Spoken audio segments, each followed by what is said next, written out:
అందరికీ మరణాత దివ్యదేవుడు మిమ్మను ఆశీర్వదించును గాక. దేవుని పిల్లలారా, పరిశుద్ధతకు, అధికారమునకు, ఘనతకు సూచనగా కిరీటము ఉంచుతారు. అలాగే దేవాది దేవుడు, సృష్టికర్త అయినటువంటి దేవుడు కూడా ఆయన పిల్లల కొరకు కిరీటములను అనుగ్రహించి ఉన్నారు. చూడండి, పరిశుద్ధ గ్రంథంలో అనేకమైనటువంటి కిరీటములు తెలియచేయబడి ఉన్నవి. వాటిలో 7 కిరీటములను నేటి దినమును మనం ధ్యానం చేసుకుందాం. నిర్గమాకాండం 29వ అధ్యాయం 6వ వచనములో అతని తల మీద పాగాను పెట్టి ఆ పాగా మీద పరిశుద్ధ కిరీటము ఉంచి అభిషేక తైలమును తీసుకుని అతని తల మీద పోసి అతనిని అభిషేకింపవలను. మోషే గారితో దేవుడు సెలవిస్తూ ఉన్నారు, నీవు అహరోనును అతని కుటుంబీకులను అతని యొక్క కుమారులను నీవు అభిషేకించే ముందు నీవు పరిశుద్ధమైనటువంటి పాగాను అతనికి ధరింప చేస్తే అది పరిశుద్ధ కిరీటముగా ఉండును. చూడండి, ఒక రాజు ఉన్నాడు అనుకోండి, ఆ రాజు ఎంత మంచి కిరీటమును ధరించి ఎంత మంచి రాజ్యమును పరిపాలన చేయొచ్చు, సింహాసనం మీద ఆసీనుడై ఉన్నా కూడా అతను మంచి ప్రవర్తన కలిగి ఉండకపోతే, దుష్కార్యాలు చేస్తూ ఉంటే, నీతిని మరిచి చెడ్డ నిర్ణయాలను తీసుకుంటూ ఉంటే అతనికి ఉన్నటువంటి కిరీటమునకు ఏమాత్రము కూడా విలువ అనేటువంటిది ఉండదు.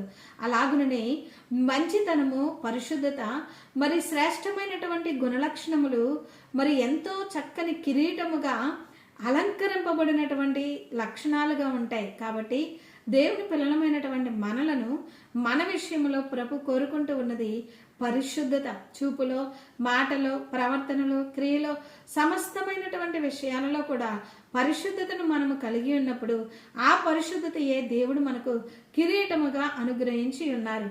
రెండవదిగా మనం చూస్తే లేవియా కాండము 21వ అధ్యాయం 12వ వచనములో దేవుని అభిషేక తైలము అనేది కిరీటముగా అతని మీద ఉండును, అనగా అతడు పరిశుద్ధ మందిరమును విడిచి వెళ్ళరాదు, తన దేవుని పరిశుద్ధ మందిరమును అపవిత్రపరచరాదు, నేను యెహోవాను అని ప్రభు సెలవిస్తూ ఉన్నారు.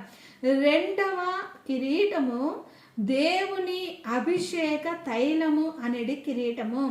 అభిషేక తైలం అనేది కిరీటముతో దేవుడు తన పిల్లలను అభిషేకించు వారై ఉన్నారు. మీ పైన ఉన్నటువంటి దేవుని యొక్క అభిషేకము కిరీటముగా ఉన్నది. కాబట్టి ఇటు అభిషేకము, రక్షణ అనే అభిషేకము, మరి పరిశుద్ధాత్మ దేవుని యొక్క అభిషేకము, దైవ వరములు అనేటువంటి అభిషేకము, యేసుక్రీస్తు ప్రభువు వారి యొక్క శిలువ రక్తం అనేటువంటి అభిషేకము, పరిశుద్ధ మరి అభిషేక తైలము అనేటువంటి కిరీటమును ఆయన పిల్లలకు ఆయన ధరింపచేసి ఉన్నటువంటి వారై ఉన్నారు. దేవునికి మహిమ కలుగును కాక. చూడండి, మూడవదిగా మనం చూస్తే ఎస్తేరు గ్రంథము 2వ అధ్యాయం 17వ వచనములో స్త్రీలందరికంటే రాజు ఎస్తేరును ప్రేమించెను, కన్యకలందరికంటే ఆమె అతని వలన దయా దాక్షిణ్యములు పొందెను. అతడు రాజ్య కిరీటమును ఆమె తల మీద ఉంచి ఆమెను వస్తీకి బదులుగా రాణిగా నియమించెను. దేవుని పిల్లలారా, వస్తీకి బదులుగా ఎస్తేరు రాణిగా మారినప్పుడు కన్యకలందరికంటే ఆమె అతని వలన, అనగా రాజు వలన దయ పొందింది, కరుణ పొందింది, కటాక్షము పొందింది, కోరుకొనదగినది. ఎందుకని? ఎస్తేరు మంచి సుగుణములు కలిగి ఉన్నది, పరిశుద్ధత కలిగి ఉన్నది, చక్కని విధేయత కలిగి ఉన్నది, చక్కని దేవుని యొక్క లక్షణములను కలిగి ఉన్నది.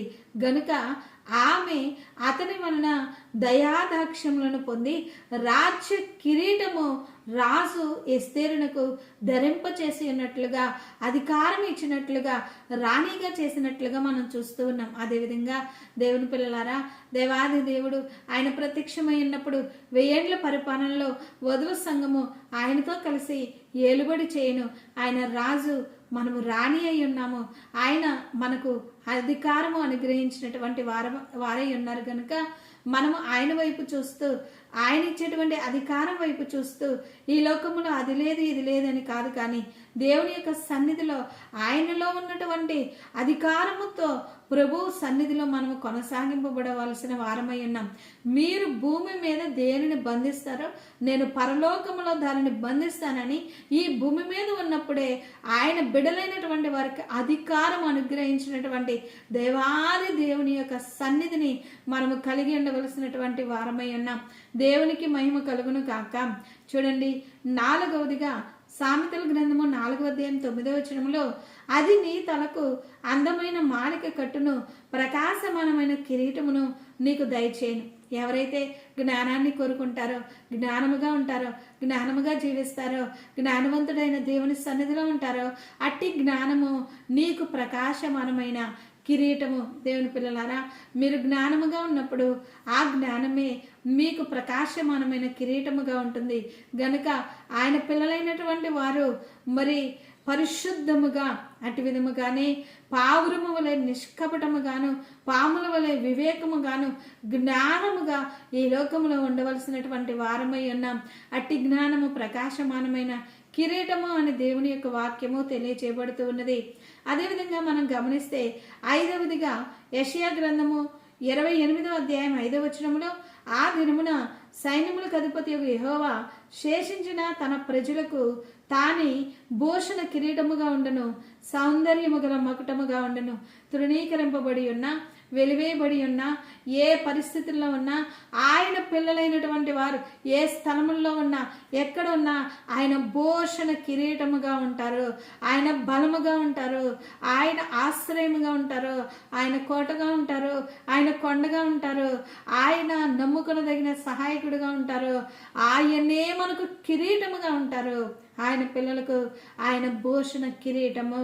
చూడండి, మత్తయి సువార్త 27:29 మనం చదువుకుంటే 6వదిగా ముండ్ల కిరీటమును అల్లి ఆయన తలకు పెట్టి ఒక రెల్లు ఆయన కుడి చేతిలో ఉంచి ఆయన ఎదుట మోకాళ్ళుని యూదుల రాజా నీకు శుభమని ఆయనను అపహసించి ఆయన మీద ఉమ్మివేసి ఆ రెల్లును తీసుకుని దానితో ఆయనను తల మీద కొట్టిరి. దేవుని పిల్లలారా, పరిశుద్ధుడైనటువంటి దేవుడు ఈ లోకంలోనికి నరునిగా రాగా యేసుక్రీస్తు ప్రభుల వారు బోధించారు, బాగు చేశారు, మంచి కార్యములను ఈ లోకములో చేసి ఉన్నారు.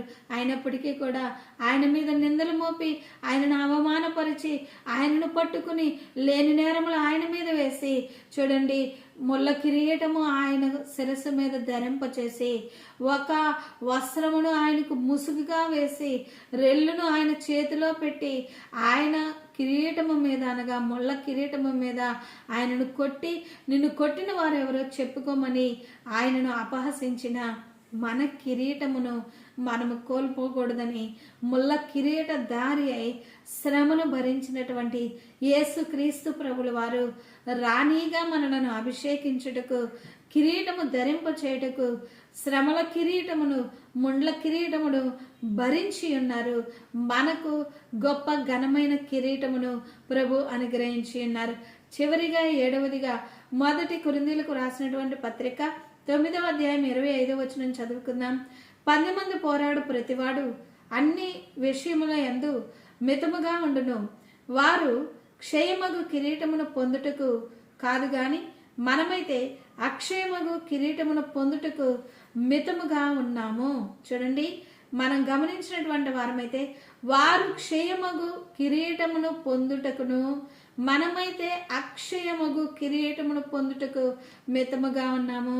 ప్రభువు మనకిచ్చే కిరీటము అక్షయమైనటువంటి కిరీటము, పాడైపోయినటువంటి కిరీటము, నిత్యము ఉండేటువంటి కిరీటము, నిరంతరము నిలిచేటువంటి కిరీటము.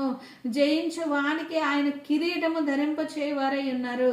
గనుక ఆయన వైపు చూస్తూ ముండ్ల కిరీటమును ధరించి మహిమ కిరీటమును ప్రభు మనకు అనుగ్రహించి ఉన్నారు. గనుక మనము ఆయన రాజ్య వారసులము గనుక ఆయనతో సాగిపోవలసినటువంటి వారమై ఉన్నాము.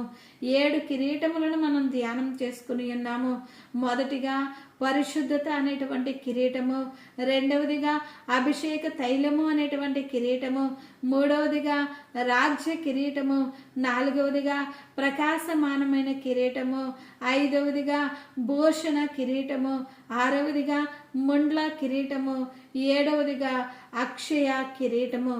దేవుని యొక్క సన్నిధిలో ముండ్ల కిరీటధారి అయినటువంటి ప్రభువు మనకు అక్షయ కిరీటం అనుగ్రహించుటకు పరలోకములోనికి వెళ్ళి నేనుండు స్థలములో మీరు ఉండలాగున నేను మరలా వచ్చి మిమ్మల్ని తీసుకుని వెళ్ళదును అని ప్రభు సెలవిచ్చి ఉన్నారు గనుక, మరి ప్రభువు రాజుగా రానై ఉన్నారు గనుక ఆయన మేఘము మీద మధ్య ఆకాశంలో వచ్చినప్పుడు ఆయన పిల్లలైనటువంటి వారు, మరి మృతులైనటువంటి వారు మొదట లేవగా ఆ మీదట సజీవులమై నిలిచి ఉన్న మనము మేఘముల మీద ఆయన చేత కొనిపోబడి ఉన్నప్పుడు ఎంత సంతోషం, ఎంత ఆనందము. అక్షయ కిరీటం ప్రభు మనకు అనుగ్రహించి వారై ఉన్నారు గనుక మహిమ తలంపుతో మహిమ రాకడ కొరకు శ్రమలను జయించుచు, కష్టములను జయించుచు, చింతింపక ప్రభు వైపు చూస్తూ ప్రార్థిస్తూ వాక్య ధ్యానముతో ఆయన రాకడ కొరకు సాగిపోయే ధన్యత ప్రభు మనందరికీ అనుగ్రహించును గాక. చిన్న ప్రార్థన చేసుకుందాం. పరిశుద్ధుడమైన తండ్రి, సర్వాధికారిమైన దేవ, మీ నామమునకు స్తోత్రములు.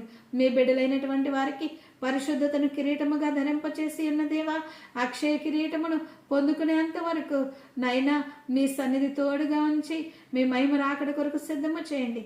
ఏ కష్టం, ఏ శ్రమ, ఏ ఇబ్బంది, ఏ ఆటంకము ఉన్నా మీరే విడిపించి మీ బిడ్డలైన వారి ద్వారా మీరే మహిమనందమని యేసయ్య పరిశుద్ధమైన నామంలో వేడుకుంటూ ఉన్నాము పరమ తండ్రి. ఆమేన్. అందరికీ మరణాత. God bless you. దివ్య దేవుడు మిమ్మల్ని దీవించును గాక. ఆమేన్.